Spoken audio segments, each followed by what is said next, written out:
Father's Day. Yay! Kathy Moran is a longtime member of the Norwegian Explorers and has attended all of our conferences since 1993, often with her late father, Joe Moran. Today, she'd like to begin our last day of presentations with a salute to Father's Day. Ladies and gentlemen, Kathy Moran.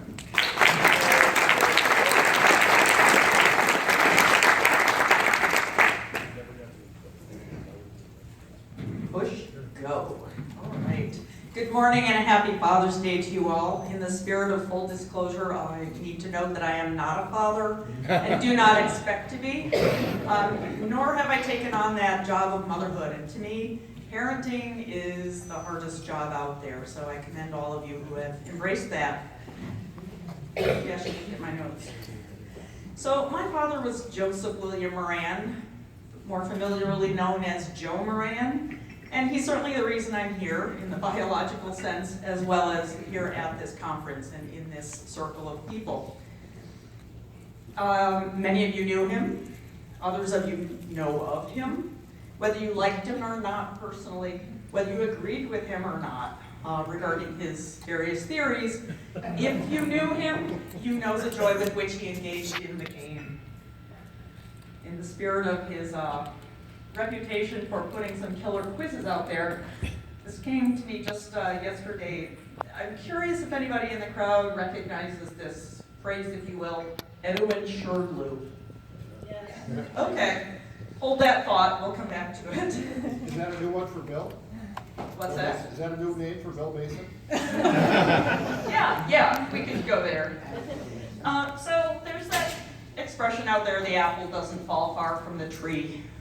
It's been interesting to muse over ways I'm like my father and ways I'm very much unlike my father, and even raises that question, what's nature, what's nurture? Is it genetic that my father and I had the predilection for wearing baseball caps? Many of you may not even know this if you never saw him outside of Sherlockian context, but this is my thinking cap at the moment. The clues were there that maybe I was meant to find my way to this world. Junior high, high school, I every summer spent a week or two at a camp in the town of Holmes, New York. I was very much into codes as a child, and one of my heroes was Harriet the Spy. In college, I took a term off and traveled in England, Scotland, and Wales, and then lived outside of London and worked in London for 2 months. Just short of my dad's piquing interest in this field, so he did not direct me anywhere specifically at the time. And then one more advertised on this hat is that my home away from home in South Minneapolis for over 20 years has been a coffee shop known to more people for its ice cream by the name of Sebastian Joe's. Yay! Sebastian Moran, Joe Moran, an obvious connection. How did I not see it? But what else, other than the baseball cap thing, what else have I think of physical attributes that I definitely inherited from my dad. One is the dimple in the chin. Again, I'm guessing none of you would know that because in all the time that you knew him, his was covered with facial hair. I also have particularly large lower legs, calves that might more suitably be called cows. Big bones, probably a tendency towards heart disease, so warnings are there. And then one other physical attribute for which I'm ever so grateful, the same size head. Hey! Yay! There it is. The hat with which many of you are so familiar. So there are other things. The math mind. Both my parents had majored in math in college. Dad found his way as an actuary and from all reports was brilliant. I first had a glimpse of how his mind worked. One time, I'm going to guess I was about 10 years old, we were out to dinner at a local diner, and he popped me a penny to get some gum on our way out, and proceeded to tell me immediately the probability of getting those two little chiclet pieces of gum in that particular color combination. So this is just how he ticked. Every piece of life he was digesting in terms of probability and numbers. So back to that Edwin Sherlock. That's one of those odd factoids I got from him years back when I was starting to tackle solving cryptograms, and he knew that those were the first 12 most commonly used letters of the English alphabet. Begs the question, American English, British English, back then versus now. More research to be done always. But that's so interesting because even though it was an aid for me in doing word puzzles, it was really more about math and probability and the usage, or the statistics around those letters appearing. Behavioral things, personality, a tendency towards saving, accumulating things. It was at that first conference here with my dad that he illuminated the difference between accumulating versus collecting. And we saw the results of accumulating when ultimately having to clear out his apartment. Monica inspired me with the phrase searchable and sortable when talking about a website she developed. I thought, that's what I want my life to be. It isn't always, thus I am not sporting any of my Sherlockian pins because I was not able to find them. Using things into the ground. The baseball cap is looking a little frayed, but that's the practical. Hey, if it works, keep using it. Certainly thinking logically. We have a phenomenon, my brothers and I have something in our family that we refer to as Moran letters. Those well-argued presentations of a case to the phone company or whoever. Yeah, good luck, but we engage in that game because it's what we do, right? Falling asleep in the chair. For my dad, it was in front of a football game, basketball game, whatever. For me, it's more often with a crossword puzzle on my lap. Talking to strangers, something I know my dad, the stories I've heard from many Sherlockians, he was often that first person to go up and speak to someone when they first arrived at their first event. And I think most importantly, that resonates with this crowd, delight in the absurdities of life.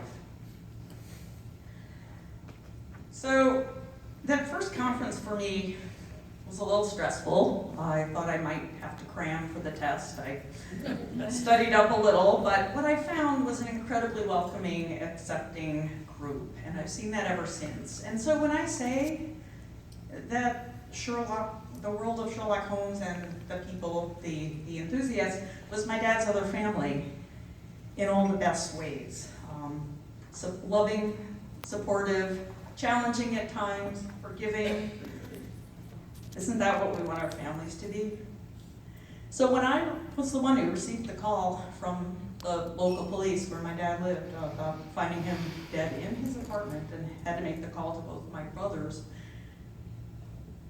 in that very first exchange, I also needed their blessing on my passing the word to Dad's other family. So it was one call to Susan Rice. She knew how to get the word out there, but oh my goodness, I knew how important it was. I had the chance coming to conferences with my dad to see him in his element and see the love and play and scholarship and all that transpires here. I asked my dad several years before he passed. I was just curious. I'm at that life stage of starting to figure out my own retirement plan. But I asked if he had any curiosity or regrets regarding other lines of work that he might have pursued. And it wasn't a different line, but rather a different project. He regretted that he hadn't had a more active hand in the shaping of our social security system because he really saw that they were working with the wrong actuarial modeling. So that's his brain at work. And could he have done more? Well, we now won't know. But other elements of my dad's presence on the planet came through the memorial service and the stories pouring in afterwards. If the fellow who came up to me after the memorial service, if you are here, please identify yourself, because in the overwhelm of emotions and faces and names and tales, I don't know who it was, but he just came up and said, the word I've come up with to describe your dad is ubiquitous. For better or for worse, that's basically about showing up, right? But it's really, most important is the manner in which we show up. And by the end of that day, I was overwhelmed with the themes of kindness and that he was such a gentleman, which point to the heart with which he engaged with life and engaged with the game. We know it requires a lot of brain power, but the heart and humor are really more important to me, more important than his fixing the Social Security system, is that he left that impact on so many people. I want to share 2 quick stories. How am I doing on time? Whoa. A misadventure story of the sort that came up at the end of the, was it Dave Mason? Am I remembering names? I'm in that overwhelm again. Ursula Moran is out in the New York area, a Sherlockian. I heard this story at the Ash dinner, or Ash Wednesday gathering, just following my dad's memorial service. Ursula Moran was at one of that last birthday gathering in New York that my dad was at. She was at an adjacent table. They were sitting back to back, and someone noticed her name badge and asked if she was Joe Moran's trophy wife. She explained that she wasn't, but in telling him of this interaction later, he, without missing a beat, said, "Well, I'm game if you are." Another adventure, misadventure, call it what you will, and I hope I have no one with telling this because I think my dad would love it. Some of his ashes now reside in the Regent's Park, whatever the correct name is there, just down the block from the Sherlock Holmes Museum in London. I've yet to get there. My nephew was traveling there a few months after Dad's passing and took some of the ashes. And I learned that his gray might be turning black, like the sheep were doing. I was paying attention in these workshops. But the story my nephew tells so dearly of stopping, going to the museum himself, and asking strangers, as we sometimes do, "Would you take a picture of me and my grandpa?" "Sure." And they looked around and pulled out the file. My dad would have loved it. I know he loved you. I know he loved the game. So back to Father's Day in general, and it is Sunday morning. Bear with me for a moment here as I go through this litany. The Sherlock Holmes, in his practice as a consulting detective, begat cases, case after case, that begat material for Watson's accounts. Those stories begat entertainment, inspiration, intellectual stimulation for so many members of the public, which begat enjoyment by so many ages and through the generations. And that enjoyment begat these Sherlockian societies, various ways of coming together and engaging with others with this similar interest. Such gatherings begat the gene pool of ideas, the intermingling, the challenging, the seeing possibilities together, which begat further scholarship, new and lasting friendships, which begat this. So I now present a lowly limerick as we close here. My older brother, Doug, responded to a challenge on Twitter that was to complete a limerick that started with the line, "A fellow was proud of his rank," and here's what he came up with. "A fellow was proud of his rank big cigar, which to us really stank. The Sherlockian, smart, beyond the falls did depart. To his memory, a Bass ale we drank." The perfect lead into this, it's not an official toast, so therefore it's probably a missed toast, right?